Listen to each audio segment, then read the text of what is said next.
লাল সালু উপন্যাস এবং সিরাজউদ্দৌলা নাটক থেকে বারবার বোর্ড পরীক্ষায় আসা গুরুত্বপূর্ণ 50টা এমসিকিউ আমরা আজকে সমাধান করবো। আশা করি এখান থেকে তুমি তোমার বোর্ড পরীক্ষায় হুবহু কমন পাবে। তো চলো শুরু করি। আমরা প্রথম দেখবো লাল সালু। লাল সালুর গুরুত্বপূর্ণ যে এমসিকিউ গুলো বারবার পরীক্ষায় এসেছে আমরা সেগুলো দিয়ে শুরু করব।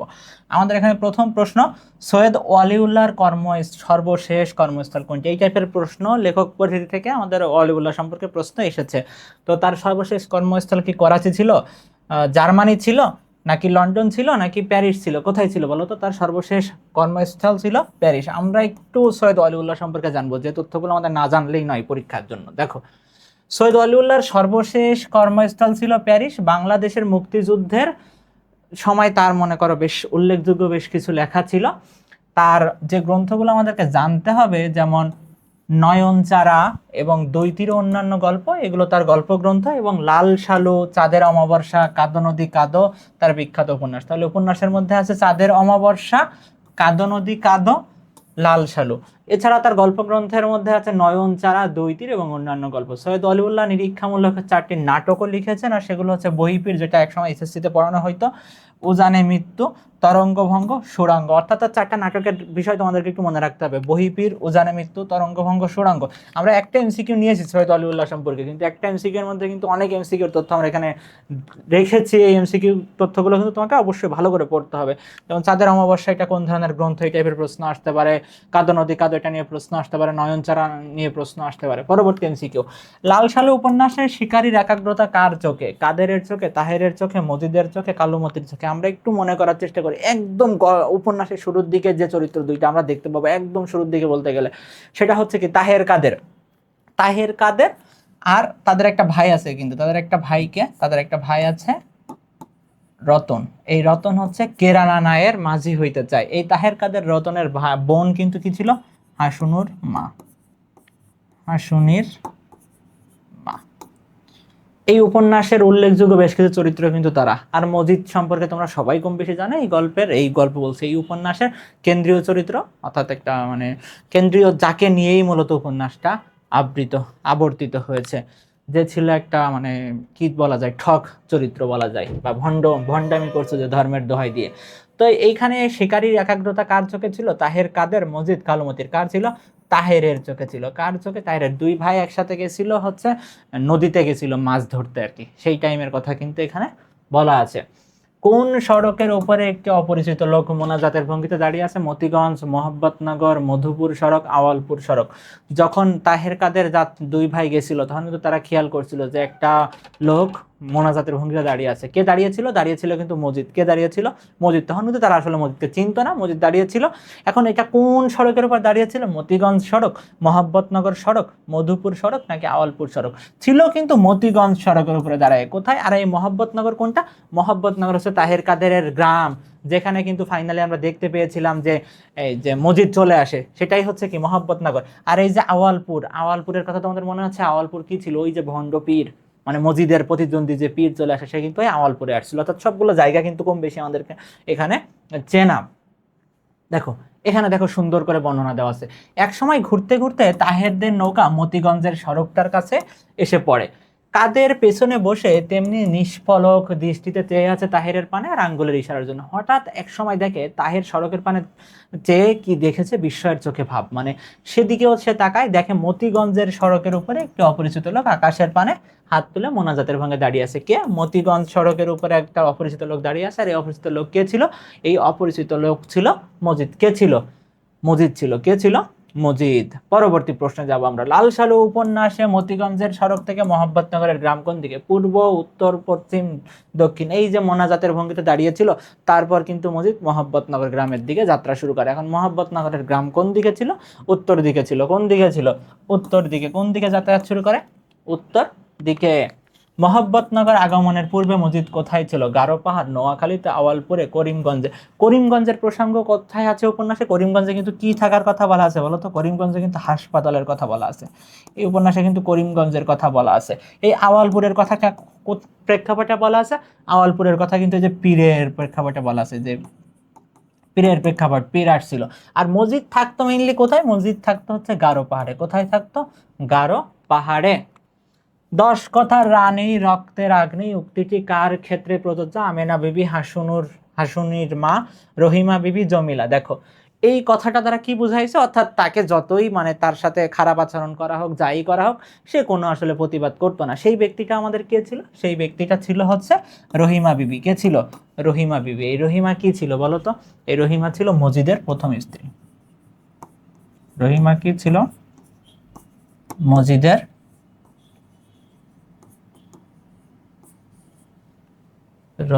মজিদের প্রথম স্ত্রী। এই রহিমা কিন্তু বিধবা ছিল, বিধবা নারী ছিল। কি ছিল সে? সে হচ্ছে বিধবা নারী ছিল। মজিদ যখন তাকে বিয়ে করে, দেখা যায় যে সে মজিদকে অনেক ভয় পায়। সে কি হয়? সে সে মজিদকে অনেক ভয় পায়, অনেক ভয় পায়। পাশাপাশি দেখা যায় মাজারকে অনেক ভয় পায়। কাকে? মাজারকে অনেক ভয় পায়। এখানে ভয় পাওয়া মূলত কিন্তু শ্রদ্ধা অর্থে ব্যবহৃত হয়েছে। সে শ্রদ্ধা করতো, সে মসজিদকেও শ্রদ্ধা করতো, সে মাজারকেও শ্রদ্ধা করতো। সে কি একটু মাটিতে কিন্তু জোরে জোরে হাঁটতো। তো মসজিদ কিন্তু তাকে বারবার বলতো যে অমন করে হাঁটতে নেই বিবি, অমন করে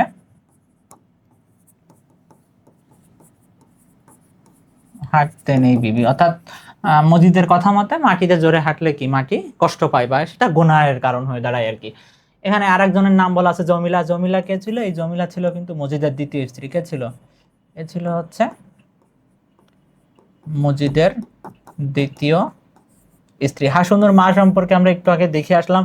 সে হচ্ছে তাহের কাদের রতনের বোন। তাহের কাদের রতনের বোন। আর আমেনা বিবি হচ্ছে আমাদের এই উপন্যাসের আরো একজন প্রভাবশালী চরিত্র, খালেক ব্যাপারীর প্রথম স্ত্রী।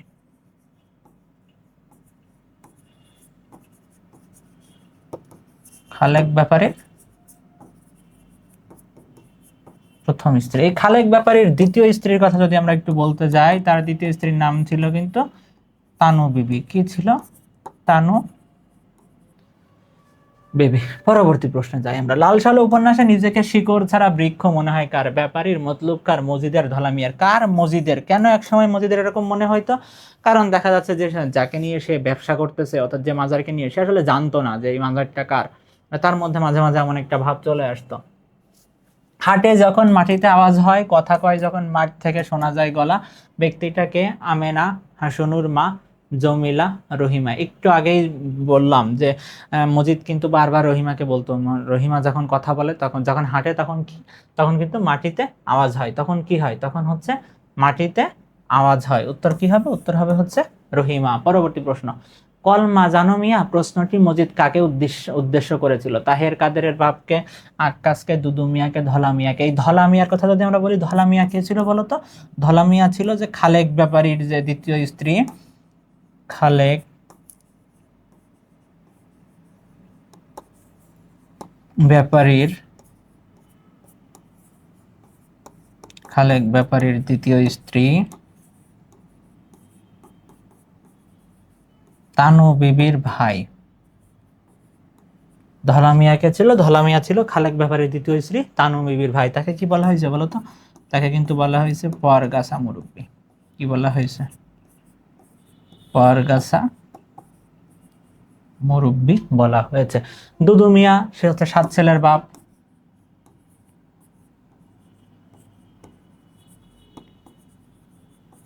সাত ছেলের বাপ। সে তাকেই কিন্তু মজিদ মূলত প্রশ্ন করে যে কলমা জানো মিয়া কি? কলমা জানো মিয়া। লাল সালু উপন্যাসে মাজারটি দেখতে কেমন? ওই ঢেবির মতো, মাছের পিঠের মতো, গাঢ় পাহাড়ের মতো, দ্বিতীয় চাঁদের মতো। কিসের মতো? মাছের পিঠের মতো বলা হয়েছে। কিসের মতো বলা হয়েছে মাজারটিকে? মাজারটিকে বলা হয়েছে মাছের পিঠের মতো। পক্ষাঘাতে কষ্ট পাওয়া কার জন্য রহিমা দোয়া করে? হনুর বাপের জন্য, খেতানির মায়ের জন্য, হাসনুর মায়ের জন্য, কাদেরের বোনের জন্য। দেখো ডিরেক্ট উপন্যাসের লাইনে কিন্তু বলা আছে যে পক্ষাঘাতে কষ্ট পাচ্ছে কি? খেতানির মা। পক্ষাঘাতে কষ্ট পাচ্ছে কি? খেতানির মা। এখন সে ঝড়ের মুখে উড়ে চলা পাতা নয়। লাল সালু উপন্যাসে এই বাক্যে প্রকাশ পেয়েছে মজিদের ধর্মীয় আর্থিক প্রভাব, আর্থিক ও শারীরিক সক্ষমতা, আর্থিক ও সামাজিক প্রতিষ্ঠা। ধর্মীয় ও সামাজিক প্রতিষ্ঠা মূলত মজিদের আর্থিক আর সামাজিক প্রতিষ্ঠাকে ইঙ্গিত করতেছে। মজিদের আর্থিক ও সামাজিক প্রতিষ্ঠা। লাল সালু উপন্যাসে কোচবিদ্ধ হয়ে নিহত হয় কে? তাহের কাদের, সমীর উদ্দিন, আবেদ। একদম ডিরেক্ট বলা আছে যে কোচবিদ্ধ হয়ে নিহত হয়েছে কে? সমীর উদ্দিন। কে নিহত হয়েছে? সমীর উদ্দিন নিহত হয়েছে। সমীর উদ্দিন ওনারে কন আমার মৌতের জন্য জানি দোয়া করে। উক্তিটিকার রহিমা, আমেনা, জমিলা, হাসুনুর মা। দেখো হাসুনুর মা কি করতো বলতো? হাসুনুর মা কিন্তু মজিদের বাড়িতে কাজ করতো। কোথায় কাজ করতো? মজিদের বাড়িতে। কিছু হইলেই খালি বলতো যে ওনাকে কন আমার জন্য মৌতের মানে মৌত দিতে বলে আর কি। কারণ তার বাবা মা ওই যে বুড়া বুড়ি অর্থাৎ তাহের কাদেরের মা বাবা, তারা দুইজন বারবার ঝগড়া করতো, সেই জিনিসটা তার একটু পছন্দ ছিল না, এই জন্য সে বারবার এই কথা বলতো।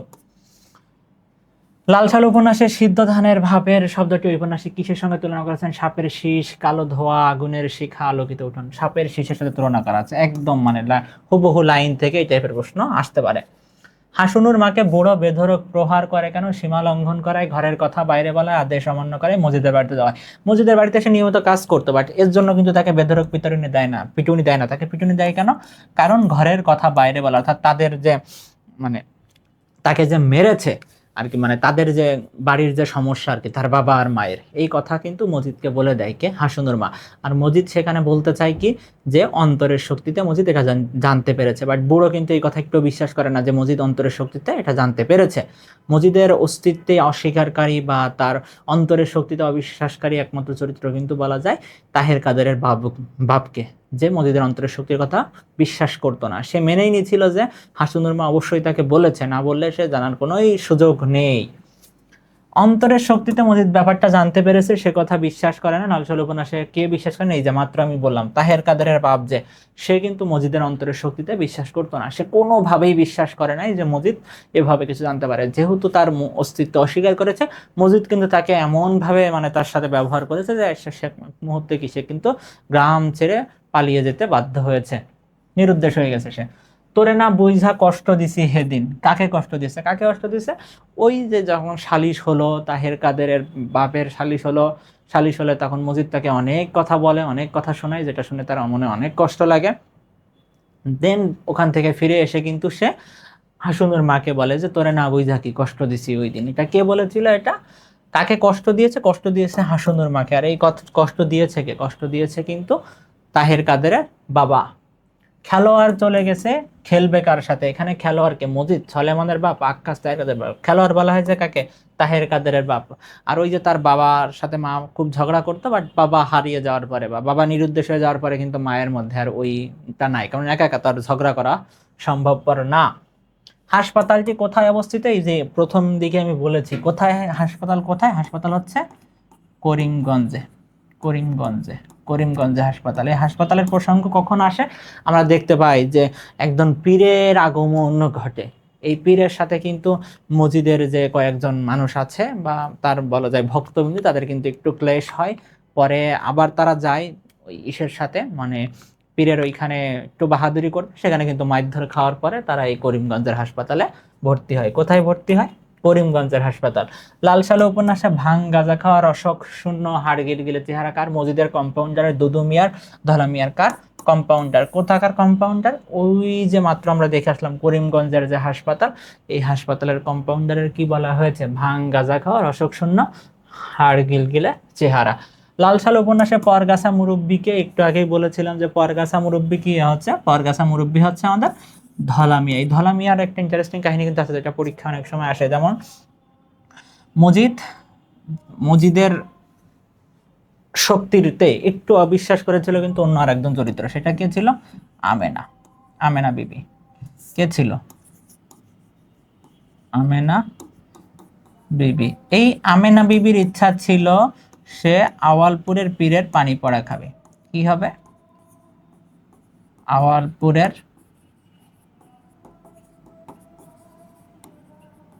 পীরের পানি পড়া খাবে। কিন্তু খালেক ব্যাপারী চাইলে তো আর সেখানে যাইতে পারে না, এই জন্য খালেক ব্যাপারী কার শরণাপন্ন হয়? এই ধলা মিয়ার। ধলা মিয়া। আর ধলা মিয়াকে বলে যে বিষয়টা গোপন রাখতে, কারণ মজিদ জানতে পারলে বিষয়টা কষ্ট পাবে। কিন্তু এই ধলা মিয়া কিন্তু ঠিকই কি করে? ঠিকই কিন্তু মজিদের কানে এই তথ্যটা পৌঁছে দেয়। মজিদের কানে এই তথ্যটা পৌঁছে দেয়। তখন মজিদ তো এমনি জানতে পারে। তখন সে একটা নতুন থিওরি আবিষ্কার করে কি, যে নারীদের সন্তান হয় না পেটে বেড়ি পড়ার কারণে। কারোর কি? কারো 7 প্যাচ, কারো 14 প্যাচ, 21 প্যাচও দেখছে। 7 প্যাচের বেশি হইলে কি আর সন্তান হয় না? তার বিবির সন্তান হয় না, কারণ কি? রহিমার হচ্ছে কত প্যাচ? রহিমার হচ্ছে 14 প্যাচ। রহিমার কত প্যাচ? রহিমার 14 প্যাচ। মজিদের ভাষায় স্ত্রীলোকের সন্তানাদি হয় না কেন? এই মাত্র যেটা বললাম, সন্তানাদি হয় না কেন? পেটে বেরি পড়ার কারণে, পেটে বেরি পড়ার কারণে। লাল সাহেব উপন্যাসে তাহের কাদেরের মায়ের জানাজা কে পড়বে? মজিদ, খালেক ব্যাপারী, আওয়ালপুরের পীর, মোল্লা শেখ। তাহের কাদেরের বাবা তো নিরুদ্দেশ হয়ে যায়, মা মারা যায়। মা মারা গেলেন, জানাজা কে পড়ে? জানাজা পড়ে হচ্ছে মোল্লা শেখ। তোমার দাড়ি কই মিয়া কার প্রসঙ্গে বলা হয়েছে? মজিদ, মোদাব্বের মিয়া, আক্কাস ধলামে। এই গল্পের একজন উল্লেখযোগ্য চরিত্র, এই উপন্যাসের একজন উল্লেখযোগ্য চরিত্র আক্কাস, তার সম্পর্কে কিন্তু এটা বলা হয়েছে। সে কি চাইছিল? সে চাইছিল হচ্ছে গ্রামে স্কুল প্রতিষ্ঠা করতে। সে কি চাইছিল?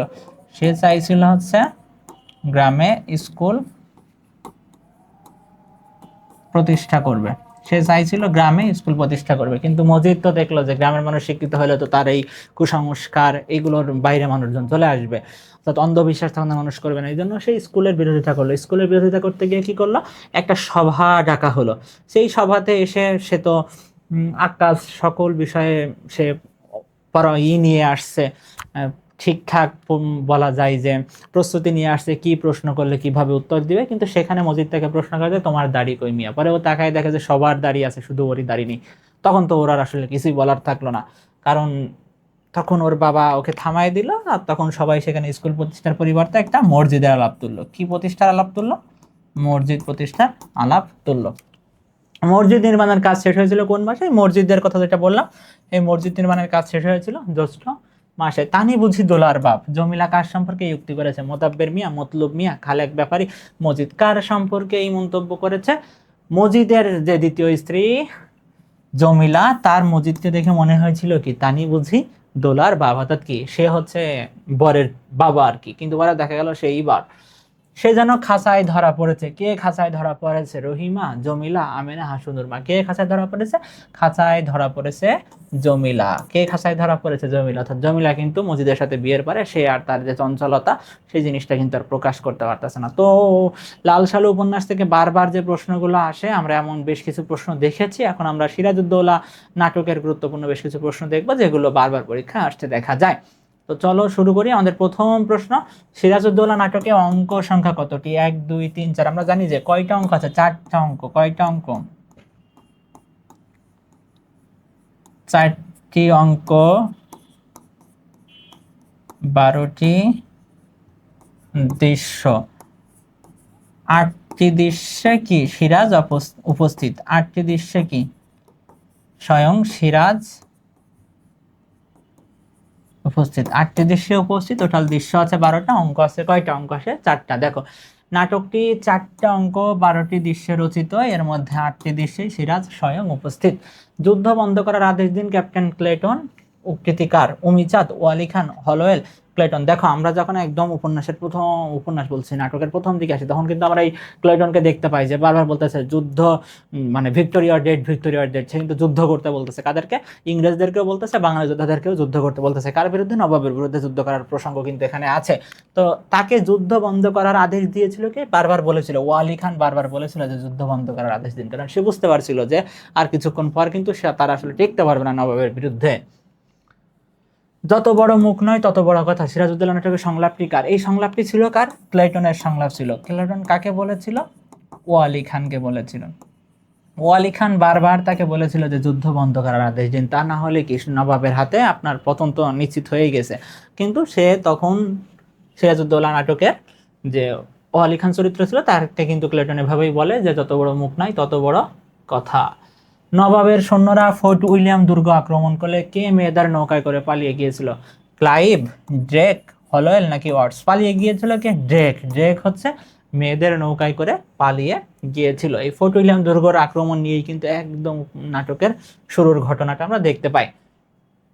ফরাসিরা ডাকাত আর ইংরেজরা অতিশয় সজ্জন ব্যক্তি। কেমন? উক্তিটি কাল সার্ফের, মোহনলাল, উমিচাঁদের, সিরাজের। এটা কে বলেছে? এটা হচ্ছে সিরাজ বলেছে। কে বলেছে? সিরাজ বলেছে।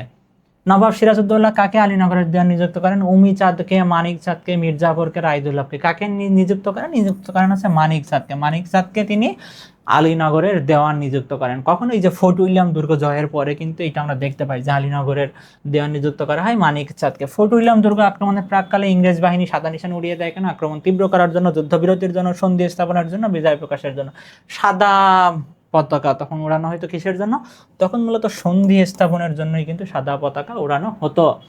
সিরাজউদ্দৌলা কোথাকার জলসা চিরকালের মতো ভেঙে দেন? হাতির ঝিলের, বধির ঝিলের, মতি ঝিলের, হাতির ঝিলের বা হীরা ঝিলের? কি মতির ঝিলের জলসার কথা বলা আছে, কিন্তু এই মতি ঝিলের জলসায় কি হতো? মতি ঝিলের জলসায় আমরা দেখি ঘসেটি বেগম থাকতো। এর পাশাপাশি কিন্তু তারা এই নবাবের যে আমত্তবর্গ যারা সিরাজউদ্দৌলার বিরুদ্ধে ছিল তারা কিন্তু এখানে থাকতো। সিরাজউদ্দৌলা নাটকের জন্তু জানোয়ারের আদব কায়দা সম্বন্ধে ইফহালকে, উমিচাঁদ, রাইসুলজোহলা, জগৎ শেঠ, রাজবল্লভ, এই যে চরিত্রগুলা, এই সবগুলো চরিত্র কিন্তু নবাবের বিরুদ্ধে চরিত্র ছিল। কিন্তু রাইসুলজোহলা কি ছিল? নবাবের গুপ্তচর ছিল। কে ছিল? নবাবের গুপ্তচর, নবাবের গুপ্তচর ছিল সে। রাইসুলজোহলা ছিল তার আসল নাম। পরবর্তীতে যাব আমরা। অর্থাৎ ঘুষ খেয়ে খেয়ে ঘুষ কথাটির অর্থই বদলে গেছে আপনার কাছে। উক্তিটি কার? ইংরেজ মহিলা, হ্যারি, ক্লিওপ্যাট্রিক নাকি মার্টিন? কি ছিল? মার্টিন ছিল। এই যে এই রাইসুলজোহলা কিন্তু তার কি ছিল? তার ছদ্মনাম ছিল। তাকে কি বলা হয়েছে? জহিলদের রইস, মানে সে হচ্ছে গুপ্তচর বৃত্তি করতো এই নামে। কি নামে? রাইসুলজোহলা নামে। রাইসুলজোহলা নামে সে গুপ্তচর বৃত্তি করতো। ঘুষ খেয়ে খেয়ে ঘুষ কথাটির অর্থই বদলে গেছে আপনাদের কাছে। উক্তিটা কার ছিল? উক্তিটা ছিল মার্টিনের। কার উক্তি ছিল? মার্টিনের উক্তি ছিল। দৌলত আমার কাছে ভগবানের দাদামশাইয়ের চেয়ে বড়। কার কাছে? উমিচাঁদ, ঘুষেটি বেগম, রায়দুল্লভ নাকি জগৎ শেঠ? কার কাছে? উমিচাঁদ। উমিচাঁদ কি ছিল? এগুলো অর্থলোভী ছিল। উমিচাঁদ কে ছিল? কি ছিল? উমিচাঁদ অর্থলোভী ছিল। আর ঘুষেটি বেগম সম্পর্কে তো তোমরা জানোই। ঘুষেটি বেগম কি ছিল? ঘুষেটি বেগম ছিল আমাদের নবাবের খালা। নবাবের খালা ছিল। সম্পর্কে কি ছিল? খালা ছিল। সেও কিন্তু ইংরেজদের সাথে আতাত করে। এই দুইজনও কিন্তু ইংরেজদের সাথে আতাত করেছিল। শওকত জং নবাব হলে যা হবে, সে ইংরেজদের বিরুদ্ধে অবস্থান নেবেন না। শওকত জং নবাব হলে ইংরেজদের বিরুদ্ধে অবস্থান নেবে না। সে নাচ নেওয়ালা নিয়ে পড়ে থাকবে, কারণ সে সারাদিন ওই যে মদ, নারী এইসব নিয়ে পড়ে থাকতো। এটা সঠিক। উজির ফৌজদাররা যার যা খুশি করবে, এটাও সঠিক। তাহলে সঠিক উত্তর হচ্ছে 2 আর 3। 2 আর 3। আমার নালিশ আজ আমার নিজের বিরুদ্ধে। সিরাজের এই উক্তিটিতে প্রকাশ পেয়েছে শাসন পরিচালনার অযোগ্য, যুদ্ধবিদ্যার অদক্ষতা, ইংরেজদের মোকাবেলা করতে না পারা, জনপ্রশাসনের নিরাপত্তা বিধান না করতে পারা। কখন বলেছিল সিরাজ?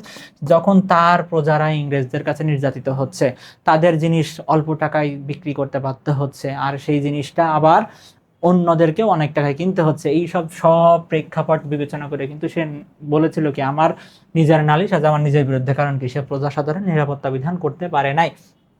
সিরাজউদ্দৌলা নাটকে নবাবের আসল চিঠি গায়েব করে কোম্পানির কাছে নকল চিঠি পাঠাচ্ছে কি? ড্রেক, মানিকচাঁদ, মীর মুন্সি, রাইসুলজোহলা। রাইসুলজোহলা কি ছিল? নবাবের গুপ্তচর ছিল। কি ছিল? গুপ্তচর। কিন্তু সে কিন্তু চিঠি পাঠায় নাই। চিঠি কে পাঠাইছিল? চিঠি পাঠাইছিল মীর মুন্সি। কে পাঠাইছিল? মীর মুন্সি। সিরাজউদ্দৌলা নাটকে বিশ্বাসঘাতক হিসাবে চিহ্নিত রায়দুল্লাহ সার্ফে না। সার্ফে ছিল ভালো যোদ্ধা ছিল। এ কি বিশ্বাসঘাতক ছিল না? রাজবল্লভ, মির্জাফর, রাইসুলজোহলা না। রাইসুলজোহলা ছিল না। রাইসুলজোহলার আসল নাম কি ছিল বলো তো? নারায়ণ সিং। কি ছিল? নারায়ণ সিং, যে ছিল কিন্তু নবাবের প্রধান গুপ্তচর। প্রধান গুপ্তচর। উমিচাঁদ, মোহনলাল। মোহনলাল ভালো ছিল। তাহলে এটা উত্তর হচ্ছে না। দেখো, রায়দুল্লাহ, উমিচাঁদ, মির্জাফর, এই তিনজনই খারাপ ছিল। তিনজনই কি ছিল? খারাপ ছিল। সবাই মিলে সত্যি আমরা বাংলাকে বিক্রি করে দিচ্ছি না তো? উক্তিটি কার? জগৎ শেঠ, উমিচাঁদ, মির্জাফর, ওয়ালি খান। এটা কে বলেছিল? মির্জাফর। ওই যখন দলিলে সই করবে ইংরেজদের সাথে, তখন কিন্তু তার মধ্যে হঠাৎ একটু দেশাত্মবোধ জেগে উঠেছিল। তাই সেই কথাটা বলেছিল যে সবাই মিলে আমরা বাংলাকে বিক্রি করে দিচ্ছি না তো? আমরা এমন কিছু করলাম যা ইতিহাস হবে। উক্তিটি কার? মোহনলাল, ক্লাইভের, মীর মর্দানের, সিরাজউদ্দৌলা। কে বলেছিল এটা? ক্লাইভ বলেছিল। কে বলেছিল? ক্লাইভ। সিরাজউদ্দৌলা নাটকে দলিলে সর্বশেষ স্বাক্ষর করেন কে? ক্লাইভ, উমিচাঁদ, মির্জাফর, রাজবল্লভ। সর্বশেষ স্বাক্ষর করেছিল রাজবল্লভ। আর মির্জাফর যখন স্বাক্ষর করতেছিল তখন কিন্তু একটা করুণ সুর বেজে ওঠে, যে কথাটা বলা আছে, আমার শেষ যুদ্ধ পলাশিতে। উক্তিটি কার? মোহনলাল, সিরাজউদ্দৌলা, মীর মর্দান, সার্ফের। সে এই উক্তিটা কে করেছিল? উক্তিটা ছিল মোহনলালের। কার উক্তি ছিল এটা? এটা ছিল মোহনলালের উক্তি। পরেরটা দেখো, ইনি নবাব না ফকির? কাকে উদ্দেশ্য করে ক্লাইভ কথা বলেছেন? নবাব আলীবর্দী খাঁ, মীর জাফর, মুর্শিদ কুলি খান, নবাব সিরাজউদ্দৌলা।